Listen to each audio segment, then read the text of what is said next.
The divorce papers lay spread across the mahogany desk like accusations made flesh. Hyun Chawu stared at them, his slender fingers trembling slightly as they hovered over the crisp white pages. 3 years. 3 years of playing the perfect Omega wife to Seoul's most ruthless alpha. And it all came down to this moment in Gu Junpyo's sterile office. Sign them. Junpyo's voice cut through the silence, cold and impersonal. He stood by the floor-to-ceiling windows, his broad shoulders silhouetted against the Seoul skyline, hands buried deep in the pockets of his tailored Tom Ford suit. Even now, even in this moment of ending, Chawu's heart betrayed him with its persistent ache. Chawu's doe eyes, still luminous despite the carefully concealed pain behind them, lifted to study the man he'd agreed to marry for a paycheck. Junpyo was beautiful in the way a blade was beautiful, sharp, dangerous, and utterly unattainable. His chiseled features could have been carved from marble, his dark eyes holding the kind of intensity that made lesser men cower. At 36, he was in his prime, powerful and magnetic. "I'll sign," Chawu said softly, his melodious voice steady despite the chaos in his chest. "But I have conditions." Junpyo turned, one perfectly shaped eyebrow arching. "Conditions? Our contract was clear, Chawu. You get the settlement we agreed upon. I don't want the house." Chawu stood, his lithe frame moving with the natural grace that had first caught Junpyo's attention at that charity gala 3 years ago. He was wearing one of the silk shirts Junpyo preferred on him, the fabric clinging to his narrow waist. "I want cash. 200 million won, transferred before the divorce is finalized." Junpyo's jaw tightened. "That's more than. I sat beside you at every gala, smiled for every camera, played the devoted Omega for your business partners and your board of directors." Chao interrupted, something fierce flashing in his eyes. "I made you look like the family man you needed to be to secure your grandfather's approval.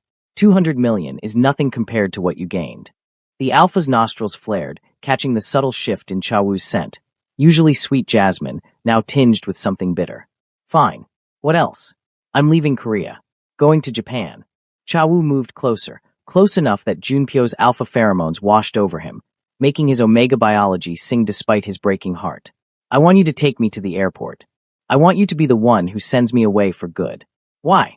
The question escaped Junpyo before he could stop it. For 3 years, they'd maintained perfect professional distance despite sharing a bed, despite the carefully orchestrated public affection. They'd never crossed the line their contract had drawn. Chawu looked up at him, and Junpyo saw something raw and vulnerable in those beautiful eyes. "Because I need closure. And because..." He hesitated, then lifted his chin with determined pride. "I want one kiss. A real kiss. Not for the cameras, not for show. Just one kiss goodbye from the man I..." He stopped himself. "One real kiss before I walk away forever." Junpyo's alpha instincts roared at the request, but he forced himself to remain cold, controlled. This was business. It had always been business. "That's inappropriate. So is asking someone to marry you for appearances," Chawu countered. "One kiss, Junpyo. That's my price for making this easy. No contest, no publicity, no scandal. I disappear, and you get to move on with your perfectly controlled life." The alpha studied him for a long moment. Chawu had been the perfect contract spouse. Beautiful, charming, intelligent enough to hold conversations with CEOs and politicians, and discreet enough to never question the boundaries of their arrangement. Junpyo had chosen well. "Agreed," he said finally. 200 million won, cash settlement. I'll take you to the airport. And he stepped closer, close enough that Chawu had to tilt his head back to maintain eye contact. "You'll get your kiss." Chawu's pulse jumped, visible in the delicate column of his throat. "Then we have a deal." 2 weeks later, Junpyo's Mercedes pulled up to Incheon International Airport's private terminal. The transfer had gone through that morning, 200 million won, deposited into Chawu's account as promised. Everything was arranged. Everything was ending. Chawu sat in the passenger seat, dressed in casual clothes Junpyo had never seen him wear, fitted jeans, a soft sweater, sneakers. Without the designer suits and carefully styled hair, he looked younger, more vulnerable. More like the 28-year-old man he actually was rather than the polished Omega trophy wife Seoul society had known. "Your flight leaves in 2 hours, Junpyo said, his hands tight on the steering wheel. He hadn't expected this to feel difficult. "I know." Chawu stared straight ahead. "Thank you for the money. For keeping your word." "I always keep my word." "Yes, you do." Chawu turned to look at him, and Junpyo was struck again by how beautiful he was, ethereal in a way that seemed almost unreal. "That's one of the things he stopped again, swallowing hard. "One of the things I respected about you." The airport was quiet, private. No paparazzi, no society columnists. Just the two of them and the weight of 3 years of careful pretense. Cha Wu, Junpyo said, and the Omega's name felt strange on his tongue without the formal distance he usually maintained. Why Japan? Why leave everything? A sad smile curved Cha Wu's lips. Because staying would hurt too much. Because every time I see your face on a magazine cover or a news report, I'll remember what it felt like to be close to you, but never really have you. I need to start over somewhere you don't exist in every corner. Junpyo's chest tightened with something unfamiliar. The contract was your idea too. You agreed to the terms. I did, Cha Wu agreed. I agreed to marry you for money, to play a part, to keep my distance. What I didn't agree to was falling in love with you.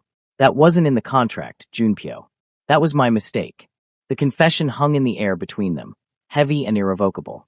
Junpyo's alpha instincts surged. Cha Wu, don't. The Omega held up a hand. Don't say anything. I don't want your pity or your guilt. I just want what you promised me. One real kiss, and then I'll walk away. You'll never have to think about me again. Junpyo reached out before he could stop himself, cupping Cha Wu's face with one hand. The Omega's skin was soft, warm. His eyes fluttered closed at the touch, a small sound escaping his throat that made Junpyo's alpha nature respond with possessive heat. You think I won't think about you? Junpyo's voice was rough. You think 3 years of having you in my home, in my bed, playing my wife won't leave a mark? Cha Wu's eyes opened, glistening with unshed tears. We never touched. Not really. You made sure of that. Because if I touched you, I wouldn't have been able to stop. The admission tore from Junpyo's throat. Do you understand that? You think this was easy for me? Having you so close, smelling your scent every morning, watching you smile at other people, knowing I couldn't. Then why? Cha Wu whispered. Why push me away? Why end this? Because this was always temporary. Because I'm not. Junpyo's jaw clenched. I'm not the man you deserve. This was business. It had to stay business. Liar, Cha Wu breathed. You're lying to yourself. Junpyo leaned in, his lips hovering just above Cha Wu's. Then let me lie one last time. The kiss, when it came, was nothing like the chaste pecks they'd exchanged for cameras.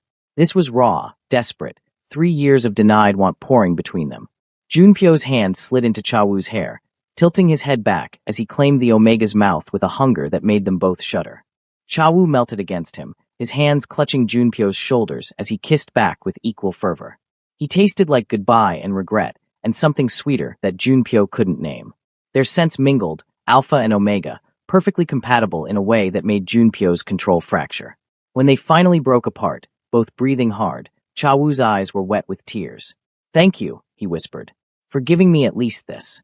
Junpyo wanted to say something, wanted to tell him to stay, wanted to tear up the divorce papers and damn the consequences. But he'd built his entire life on control, on careful planning, on never letting emotion cloud his judgment. Goodbye, Cha Wu, he said instead. The Omega nodded, wiping his eyes quickly. Goodbye, Junpyo. I hope you find what you're looking for. Junpyo watched him walk into the terminal, watched him disappear into the crowd without looking back. And for the first time in his carefully controlled life, he wondered if he'd just made the biggest mistake of his existence. The call came 6 hours later. Junpyo was in his penthouse, staring at the empty closet where Cha Wu's clothes had hung, when his phone rang with an unknown number. Mr. Gu. An unfamiliar voice. This is Japan Airlines. We're calling about passenger Hyun Cha Wu. I'm afraid there's been an incident. Flight 847 to Tokyo has experienced catastrophic mechanical failure. The plane crashed into the Sea of Japan approximately 40 minutes ago. We're so sorry. There are no known survivors at this time. The phone slipped from Junpyo's fingers. No, this wasn't possible. He'd just seen him. Just kissed him. His answering machine beeped. A message left while he'd been on the call. With shaking hands, Junpyo pressed play. Static. Heavy breathing. Then Cha Wu's voice, terrified and screaming. Junpyo. Oh God, the plane. Something's wrong. We're going down. I'm so sorry I never told you. I love you. I've always loved you, The sound of metal tearing, of wind howling, of screaming passengers. Then nothing but static. Junpyo's knees gave out. He sank to the floor of his empty bedroom, and for the first time since he was a child, he wept. 6 months had passed since the crash, and Gu Junpyo existed in a state somewhere between living and haunting his own life. The penthouse felt cavernous without Cha Wu's presence, without his jasmine scent lingering in the hallways, without the soft sound of his breathing on the other side of their bed. a bed they'd shared but never truly shared. Seoul society whispered about the tragic widower, the ruthless CEO brought low by the loss of his beloved Omega. They didn't know the truth. No one did except Junpyo and his lawyer, and the lawyer was bound by confidentiality. Junpyo threw himself into work with manic intensity, sitting through board meetings where he couldn't remember what was discussed, signing contracts without reading them. His assistant, Minseo, watched him with worried eyes but said nothing. What could she say? The entire country had mourned with him when news of the crash broke. It was a Tuesday afternoon when everything changed. Junpyo was in his office, staring blankly at financial reports, when Minseo buzzed through. "Sir, there's a Detective Park here to see you. He says it's about Mr. Hyun." Junpyo's alpha instincts flared. "Send him in." Detective Park was a middle-aged man with sharp eyes and a worn briefcase. He sat across from Junpyo without waiting for an invitation, pulling out a manila folder. "Mr. Gu, I'm sorry to disturb you during this difficult time," Park began, his voice carefully neutral. "But there have been some irregularities regarding the crash investigation that I thought you should know about." Irregularities. Junpyo's hands clenched on his desk. Park opened the folder, sliding several documents across the polished surface. "The passenger manifest for Flight 847. Your spouse's name is listed, but..." He paused. "We've been reviewing security footage from the airport. Mr. Hyun checked in, went through security, but he never boarded the plane." The room tilted. Junpyo gripped the edge of his desk, his knuckles white. "What are you saying?" "I'm saying that Hyun Cha-woo was not on that plane when it crashed." Park pulled out grainy security footage stills. "This is him, exiting through a service corridor approximately 20 minutes before boarding was supposed to begin. He left the airport entirely." Junpyo stared at the images. It was definitely Cha-woo, wearing the same clothes, carrying the same bag. Walking away. "That's impossible," Junpyo said, his voice hollow. "I received a call. A message. I heard him, heard the plane." Park's expression was sympathetic but firm. "We analyzed that message, Mr. Gu. It was fabricated. Cleverly done, but fabricated nonetheless. Audio from the actual crash mixed with what we believe is a voice recording, possibly AI-generated or pre-recorded." The grief that had been crushing Junpyo for 6 months transformed into something else entirely. Something cold and sharp and burning. "He faked it," Junpyo said slowly. "He made me think he was dead." "It appears so, yes." Park hesitated. "There's more. We've been tracking the money from your divorce settlement. 200 million won, transferred the morning of his supposed flight. And it was moved within hours. Transferred through several offshore accounts, then withdrawn in cash from various locations across Southeast Asia. Whoever is moving this money knows what they're doing." Junpyo stood abruptly, his alpha rage filling the room with pheromones so thick that Park actually flinched. "He played me. This entire time, the marriage, the divorce, the kiss, the tears, it was all a con. He was after my money from the start." Park gathered his papers. "I thought you deserved to know. If you want to press charges." "No." Junpyo's voice was deadly calm. "No charges. Not yet. I want you to find him, Detective Park. I don't care what it costs or how long it takes. Find Hyun Cha-woo. And when you do, don't approach him. Call me immediately." After Park left, Junpyo stood at his window, staring out at Seoul. The grief that had nearly destroyed him curdled into obsession. Cha-woo was alive. Alive and living off his money, probably laughing about how he'd fooled the great Gu Junpyo. The kiss had been a lie. The tears had been a lie. Even the confession of love, especially that, had been a lie. Junpyo's reflection in the glass looked like a stranger, eyes too dark, smile too sharp. "I'll find you," he promised the ghost of his fake husband. "And when I do, you'll wish you really had died on that plane." The obsession consumed him. Junpyo hired private investigators, tracked every lead, followed every whisper of Cha-woo's trail across Asia. The money had gone cold in Thailand, the last withdrawal made in Bangkok before vanishing entirely. But the universe, it seemed, had a cruel sense of humor. The first pretender appeared 3 months after the detective's revelation. Junpyo was leaving a business dinner when a slender Omega approached him, tears streaming down his face. "Junpyo," the man sobbed. "It's me. I'm back. I had amnesia, but I remember now. I remember everything." Junpyo looked at him. Similar build to Cha-woo, similar features, but the eyes were wrong. The scent was wrong. Everything was wrong. "My name is Hyun Cha-woo," the Omega insisted. "I'm your husband. The crash, I survived, but I couldn't remember who I was until now. Please, you have to believe me." "Security," Junpyo said coldly. "Remove this man from the premises." The Omega's tears turned to anger as security guards approached. You owe me. After everything I did for you, playing your perfect wife. You owe me. Junpyo watched him being escorted away, disgust and something like dark amusement twisting in his chest. So the vultures were circling now. Word must have gotten out somehow about the divorce, about the settlement. They thought they could claim to be his lost Omega and cash in. The second pretender came a month later. Then a third. Then more, each with increasingly elaborate stories of survival and amnesia, each clearly after his wealth.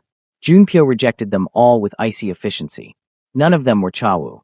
None of them had that particular grace, that musical voice, those eyes that had looked at him with genuine emotion even if everything else had been a lie. His lawyer, Kim Jae-sung, watched the parade of frauds with concern. Sir, perhaps we should release a statement. Clarify that. No, Junpyo cut him off. Let them come. Let them all try. When the real Chawu hears about this circus, maybe he'll get nervous. Maybe he'll make a mistake. Jae-sung frowned. You still think you'll find him? Junpyo's smile was razor-sharp. I know I will. It's only a matter of time. But time passed, 1 year, then 2, then 5. The trail stayed cold. The pretenders eventually stopped coming. Junpyo's obsession never waned. It simply went underground, a constant presence in his thoughts as he built his empire larger, made his fortune greater, became even more powerful. He dated occasionally. Elegant Omegas who understood the arrangement was purely physical, purely temporary. None of them lasted more than a few weeks. None of them were Chawu. On the 8th anniversary of that last kiss at the airport, Junpyo stood in his office, now relocated to an even taller building with an even more impressive view, and wondered if he'd become the thing he'd always feared. A man so consumed by the need for control that he'd lost himself entirely. His phone buzzed. Minseo, still his assistant after all these years, sounded excited. Sir, I know you usually don't care about these things, but there's a book signing happening at Kyobo Bookstore in Gangnam this afternoon. The author is causing quite a stir, apparently. He's gorgeous and his romance novels are incredibly popular. Junpyo barely listened. And this concerns me how. Well, I thought you might want to get out of the office, and also... Minseo hesitated. The author's name is Do Han-sun. I saw his picture on the promotional materials, and sir, he looks exactly like Mr. Hyun. It's uncanny. Junpyo's hand tightened on his phone. Send me the address. Kyobo Bookstore was packed with fans, mostly Omegas and Betas, all clutching copies of fantasy romance novels with dramatic covers. Junpyo moved through the crowd like a shark through water, his alpha presence causing people to instinctively make way. And then he saw him. Sitting at a table, signing books with a warm smile, was Hyun Chawu. Except it wasn't. Couldn't be. This man was different. His hair was shorter, styled differently. He wore glasses, thin wire frames that Chawu had never needed. His clothes were casual, artistic, nothing like the designer elegance Chawu had favored. And when he laughed at something a fan said, the sound was lighter, more genuine than anything Junpyo remembered. But the face. God, the face was identical. Junpyo watched from the shadows as Do Han-sun interacted with his readers. He was charming, sweet even, blushing when fans gushed about his books. There was an innocence to him that Chawu had never possessed, or perhaps had simply never shown. When the signing ended and the crowd dispersed, Junpyo approached. Han-sun was packing up his things, humming softly to himself, when Junpyo's shadow fell across the table. Han-sun looked up, and for a moment, just a moment, something flickered in those familiar eyes. Recognition? Fear? It was gone too quickly to name. Hello, Han-sun said politely, his voice achingly familiar, yet somehow different. I'm sorry, the signing is over, but if you'd like, I can sign your book. Oh, you don't have a book. Junpyo stared at him, drinking in every detail. The small scar above his left eyebrow that Chawu hadn't had. The slightly different cadence of his speech. The way he held himself, open and approachable, instead of carefully guarded. You're Do Han-sun, Junpyo said. I am. Han-sun's smile was uncertain now, clearly uncomfortable with the intense scrutiny. Do I know you? No, Junpyo lied. But you look like someone I used to know. Han-sun's expression shifted to something sympathetic. I get that sometimes. Apparently, I have a common face. He laughed self-deprecatingly. Though I suppose that's not the worst problem to have. Junpyo moved closer, crowding into Han-sun's space with deliberate alpha dominance. The Omega's scent hit him, jasmine and vanilla, so similar to Chawu's that his alpha instincts roared with recognition. But underneath, there was something else. Something medicinal, clinical. The scent of old hospitals and antiseptic. Han-sun didn't back away. but his smile faded. Sir, you're making me uncomfortable. If this is about my books, where were you 8 years ago? Junpyo demanded. Han-sun blinked, clearly taken aback. That's a very strange question. Why do you want to know? Answer me. I was in a hospital, Han-sun said slowly, his eyes narrowing. I had a car accident. I was in a coma for several months, and when I woke up, I had no memory of my life before. Is that what you wanted to hear? Are you some kind of journalist trying to dig up a story? Junpyo's mind raced. A car accident. Amnesia. 8 years ago, right around the time Chawu had vanished. Too convenient. Far too convenient. You're lying, Junpyo said flatly. Your name isn't Du Han-sun. It's Hyun Chawu, and you're going to admit it. Han-sun's face went pale. I don't know what you're talking about. I don't know anyone by that name. Please leave me alone, or I'll call security. Junpyo leaned in close, so close he could feel Han-sun's breath hitch. You think you can steal from me, fake your death, and then waltz back into Seoul under a new name? You think I wouldn't find you eventually? I don't know you. Han-sun's voice rose, genuine fear coloring his scent now. I've never seen you before in my life. Please, you're scaring me. Security did come then, alerted by the commotion. Junpyo allowed himself to be escorted out, but not before dropping a business card on Han-sun's table. When you're ready to stop lying, Junpyo said, his voice carrying across the bookstore, call me. We have unfinished business, Chawu. He left Han-sun staring after him, white-faced and trembling. Junpyo sat in his car outside the bookstore, his hands shaking with adrenaline and rage, and something he refused to name as hope. That had been Chawu. It had to be. The face, the voice, the scent, all too identical to be coincidence. But the fear in those eyes had seemed genuine, the confusion real. His phone rang. Detective Park, who Junpyo had kept on retainer all these years. I looked into Du Han-sun like you asked, Park said without preamble. His story checks out. He was admitted to a hospital in Busan 8 years ago with severe injuries from a car accident. No ID, no wallet, nothing. They ran his fingerprints and DNA through the system, but nothing came up. He was a John Doe for months. And, Junpyo prompted, his jaw tight. And when he woke up, he had no memory of his life before the accident. Retrograde amnesia, the doctors called it. He stayed in the hospital for over a year, undergoing physical therapy and treatment. The nurses named him Du Han-sun. Apparently, one of them was a fan of old dramas. When no one claimed him, he eventually took the name legally. He's been living in Busan ever since, writing books. What about before the accident? Where did he come from? That's the thing, Park said slowly. We don't know. The accident happened on a remote highway. No witnesses, no other vehicles involved. Just him, crashed into a ravine. The injuries were extensive. Burns, lacerations, broken bones. The medical report says it's a miracle he survived. Burns. Junpyo's blood ran cold. Could Chawu have been in a car accident while fleeing? Could he have actually lost his memory? Or was this an even more elaborate con? Keep digging, Junpyo ordered. I want to know everything about Du Han-sun. Where he lives, who he associates with, his bank records, everything. Sir, if he really does have amnesia, then he won't mind proving it. Junpyo cut him off. One way or another, I'm going to get the truth. Junpyo's pursuit of Du Han-sun became all-consuming. He attended every book signing, every literary event, every public appearance. He sat in the back of readings, watching Han-sun interact with fans, searching for cracks in the facade. Han-sun noticed, of course. How could he not? Junpyo made no effort to hide his presence, his obsession. He wanted Han-sun to squirm, to slip up, to reveal the truth. But Han-sun never did. He remained polite, if increasingly nervous. He tried to ignore Junpyo's constant presence, focusing on his fans and his work. But Junpyo could see the toll it was taking. The dark circles under Han-sun's eyes, the way his hands trembled slightly when he signed books, the forced quality of his smiles. Good. Let him suffer the way Junpyo had suffered. It was at a literary festival in Hongdae that things came to a head. Junpyo cornered Han-sun in a quiet hallway after a panel discussion, blocking his path with his larger frame. Enough games, Junpyo growled. I know you're Chawu. The evidence is overwhelming.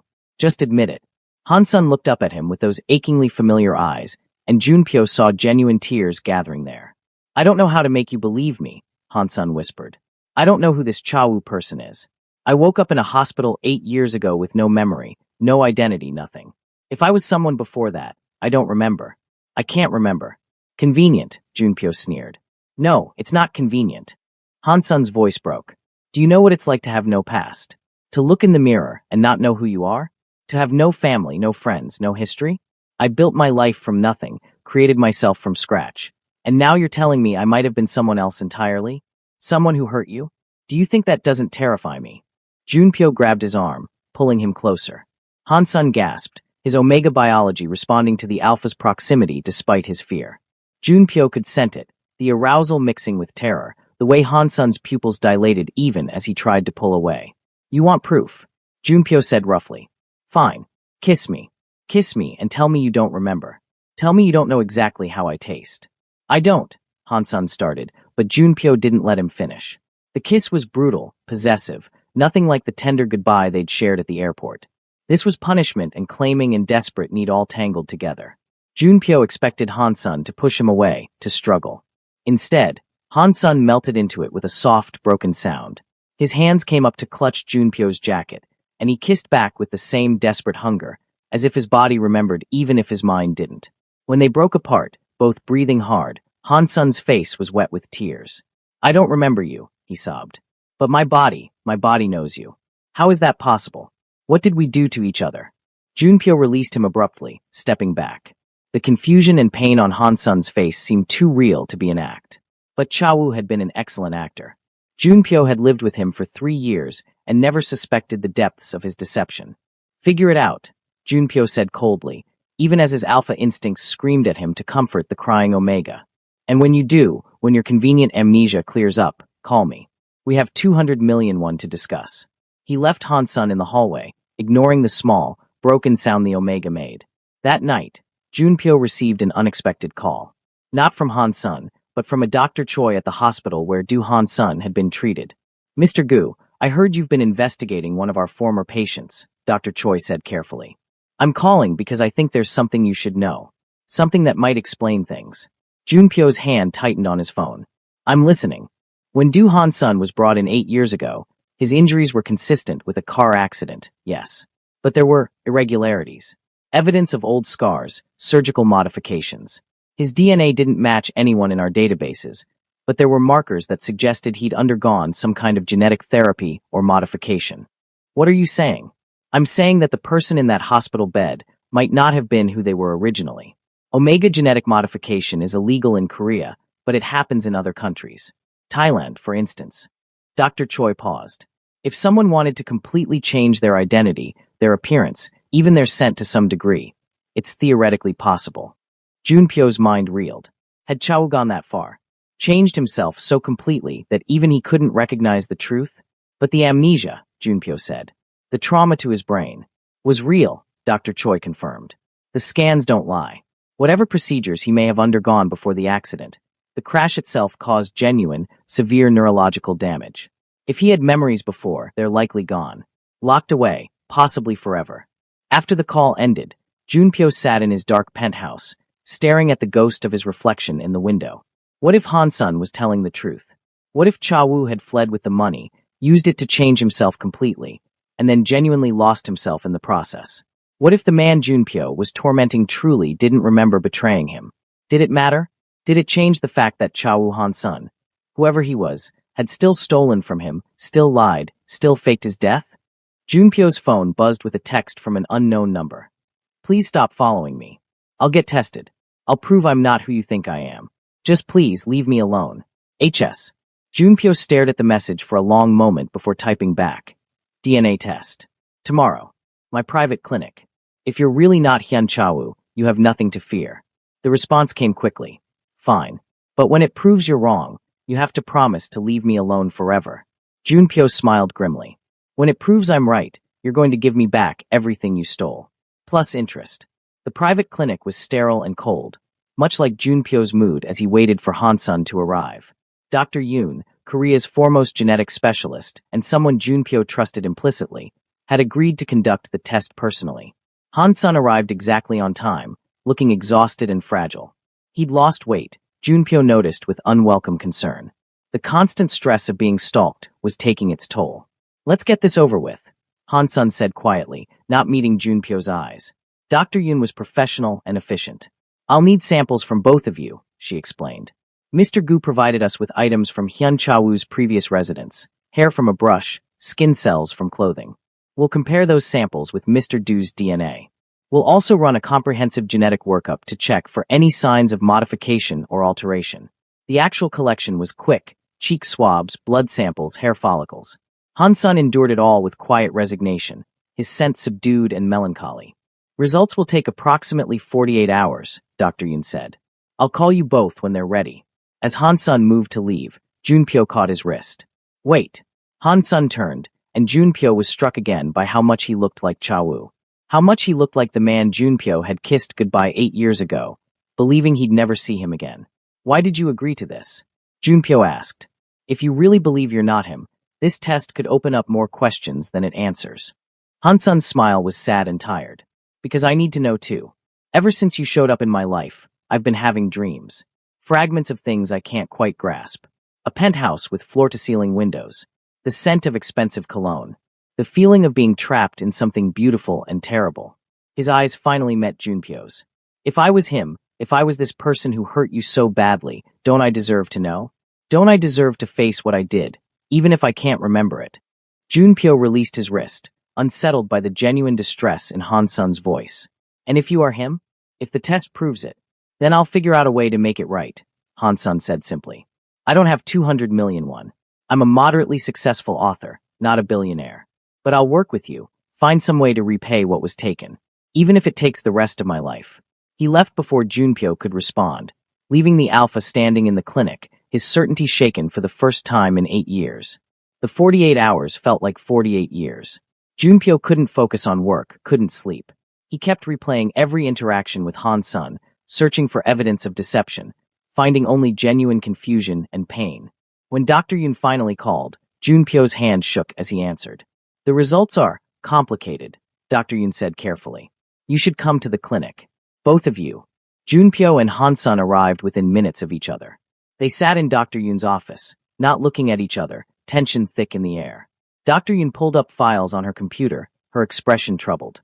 The DNA comparison between the samples from Hyun Cha-woo's belongings and Mr. Du's current DNA shows a 97.3% match. Junpyo's breath caught. So he is. Not quite, Dr. Yun interrupted. A 97.3% match means you're almost certainly genetically related.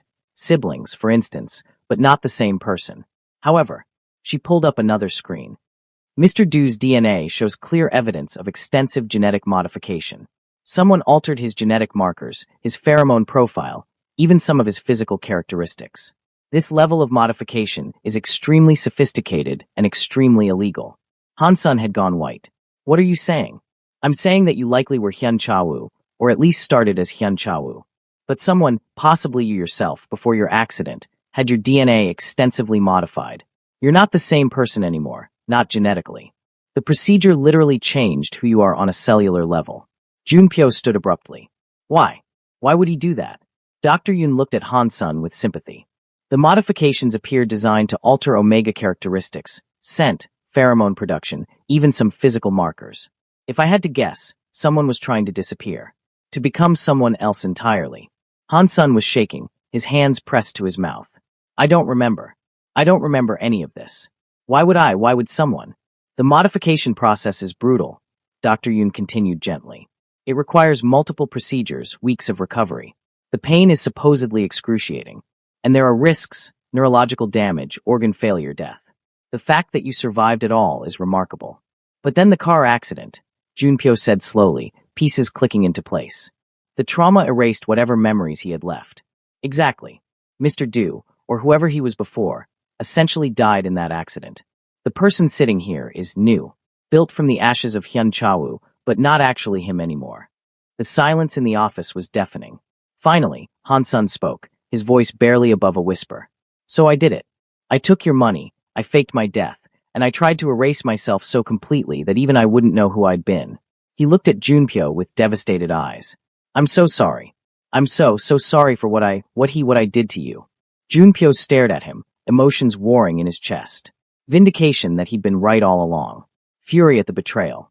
But also something else, something unexpected. Grief. Because the man sitting across from him wasn't Cha-woo. Not really.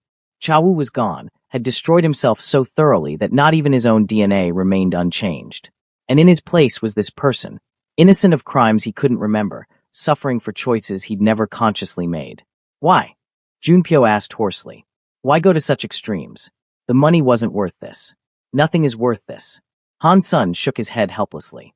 I don't know. I wish I could tell you, but I don't know. Dr. Yun cleared her throat gently. There's one more thing. The genetic modifications, they're not stable. They're breaking down. Eventually, maybe in 5 years, maybe in 10, Mr. Du's DNA will begin reverting to its original state. His original appearance, scent, everything will start to return. The modifications were never meant to be permanent. So I'm going to turn back into him, Han Sun said dully. Into Hyun Chawu. Physically, possibly. But your memories are gone, Mr. Du. Even if your appearance changes, you'll still be you. You'll still be the person you've become over these 8 years. After leaving the clinic, Junpyo followed Han Sun out into the cold Seoul night. The Omega stood on the sidewalk, looking lost and broken. Han Sun, Junpyo called, and the name felt strange on his tongue. Not Chawu. Han Sun. A different person. Han Sun turned, tears streaming down his face. I understand if you hate me. If you want to sue me or press charges or whatever you need to do, I'll cooperate. I'll. Stop, Junpyo said, approaching him. Just stop. He pulled Han Sun into his arms, and the Omega collapsed against him, sobbing. Junpyo held him, this stranger who wore his lost love's face but wasn't him, had never been him, would never be him. I spent 8 years hating you, Junpyo murmured into Han Sun's hair. 8 years obsessed with finding you and making you pay. And now I find out the person I was hunting doesn't even exist anymore. I'm sorry, Han Sun sobbed against his chest. I'm so sorry. I know, Junpyo said. I know you are. They stood like that for a long time, 2 broken people holding each other in the cold, mourning someone who had destroyed himself so completely that not even a ghost remained. 3 months after the DNA results, Junpyo sat in his penthouse, the same penthouse he'd once shared with Chawu, and watched Han Sun move through the space with cautious familiarity. It had been Junpyo's idea to have Han Sun stay with him, ostensibly to monitor the genetic degradation Dr. Yun had mentioned, but really because neither of them could bear to be apart. The connection between them was undeniable, forged from shared trauma and a history Han Sun couldn't remember, but Junpyo couldn't forget. This feels wrong, Han Sun said softly, standing by the window where Chawu had stood so many times before. Being here with you when I'm not the person you actually loved. Junpyo looked up from his laptop. I didn't love Hyun Chawu. Not the way I thought I did. I was obsessed with him, yes. I wanted him. But love. I don't think I knew what that was. Han Sun turned, the setting sun gilding his features. And now I'm getting to know Du Han Sun, Junpyo said, standing and crossing to him. The gentle author who writes romance novels. The man who feeds stray cats in the alley behind his apartment. The person who exists now, not the ghost of who he used to be. Han Sun's eyes searched his face. But what if I change back? What if the modifications fail, and I become him again? Junpyo cupped his face gently. Then I'll get to know that person too. But Han Sun, even if your face changes, even if your scent shifts, you won't be Hyun Chawu. You can't be. He's gone. You're someone new, built from his ashes. Yes, but not him. Never him. How can you be sure? Because Chawu was running from something, Junpyo said. He was desperate enough to fake his death, to undergo genetic modification, to erase himself completely. That kind of desperation, that kind of fear. I never saw it in him. I never knew him at all. But you, he stroked Han Sun's cheek with his thumb. You're not running. You faced the truth, even when it terrified you. You stayed even when you could have disappeared again. That's not something Chawu would have done. Han Sun leaned into the touch, his eyes fluttering closed. I've been having more dreams. Fragments. I see you in them, but you're different. Cold. Distant. And I feel trapped. So desperate to escape. Junpyo's jaw tightened. Our marriage was a contract. I hired him to play my devoted Omega spouse for 3 years. We were never intimate. Never close. It was strictly business. Han Sun's eyes opened, surprise clear in them. But you said you loved him. I said I realized I had feelings for him at the end, Junpyo corrected.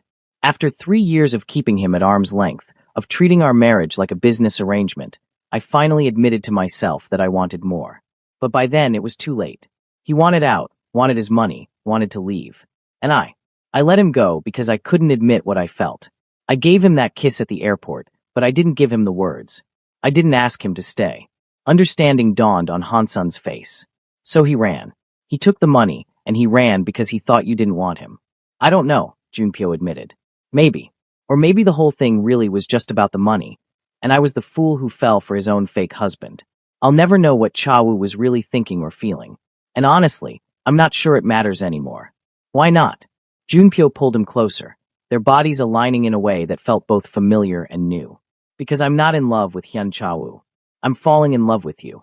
Do Han-sun, the man standing in front of me right now. Han-sun's breath hitched. Junpyo. I know it's complicated, Junpyo murmured. I know it's strange and possibly unhealthy and definitely unconventional. But I don't care. These past 3 months, getting to know you, watching you exist in the world as yourself. I've never felt like this before. Not even with him. I feel it too, Han-sun whispered. When you're near me, my body remembers things my mind can't access. But it's more than that. I think I'm falling in love with you too. Not because of who I was, but because of who you are now.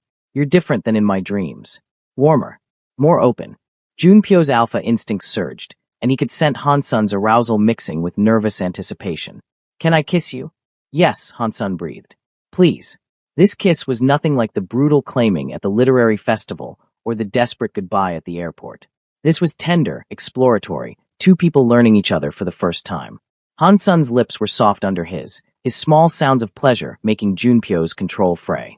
When Junpyo deepened the kiss, Han-sun opened for him immediately, his hands sliding into Junpyo's hair. The Omega's jasmine scent intensified, now tinged with vanilla and something uniquely his own, unmodified and real. They broke apart, both breathing hard, and Junpyo rested his forehead against Han-sun's. Stay with me, Junpyo said.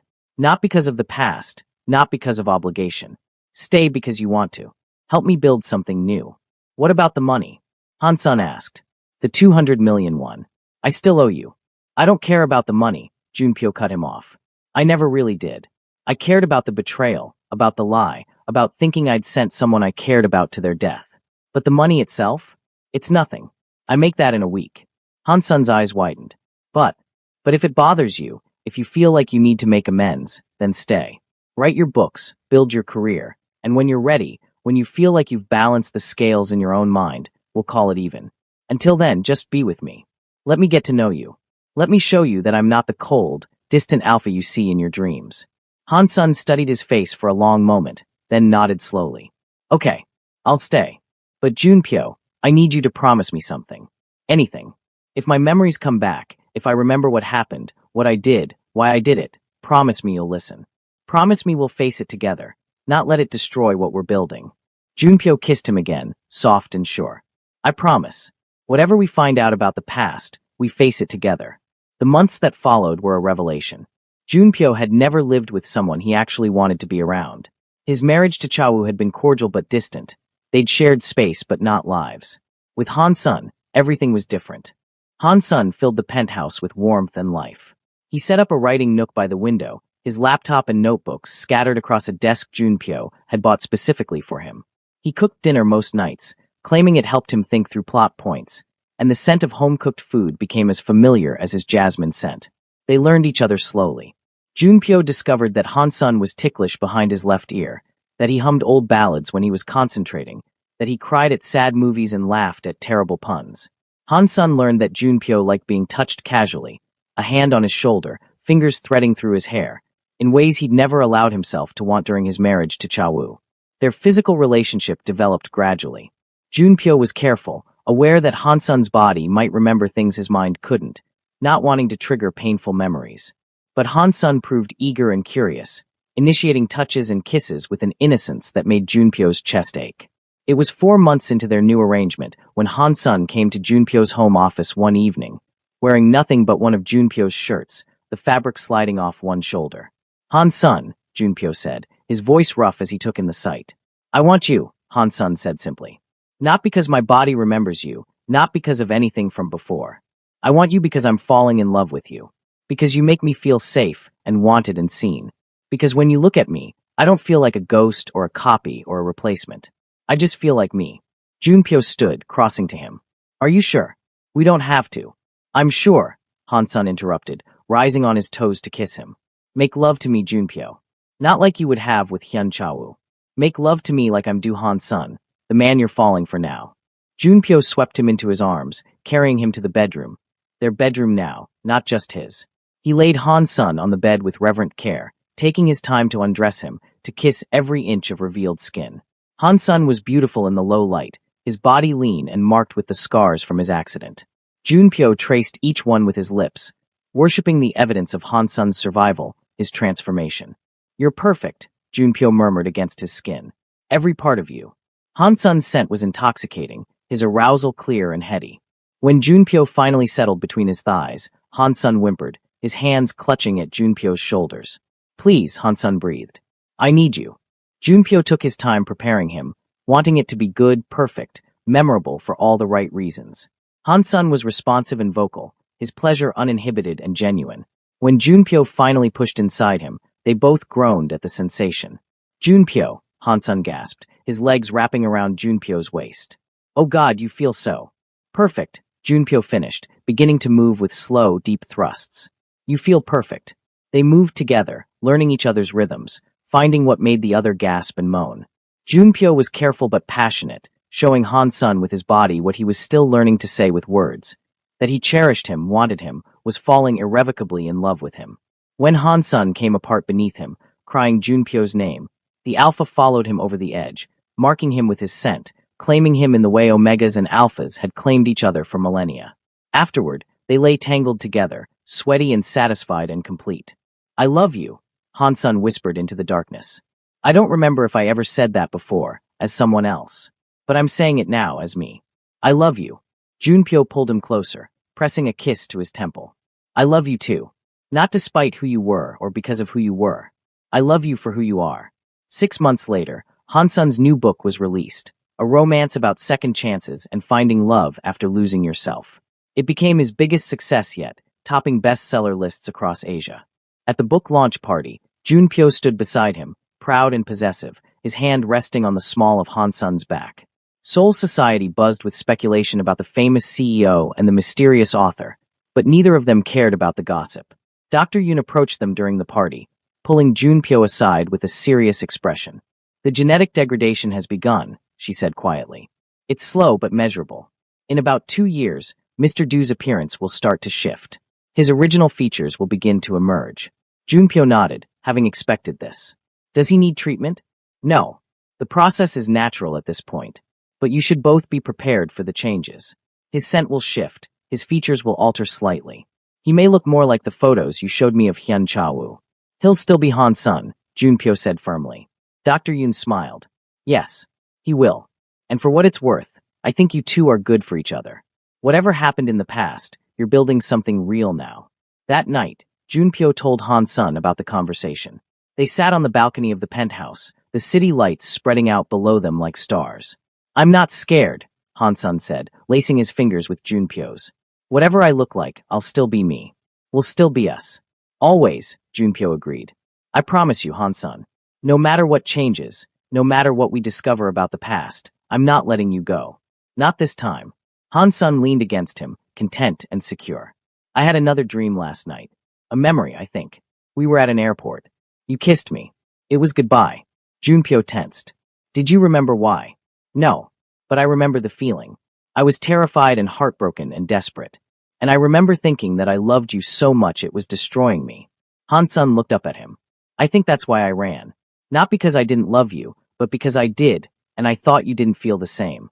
I think I was trying to save myself from the pain of loving someone who only saw me as a transaction." Junpyo's throat tightened. "If I could go back, if I could tell him, tell you."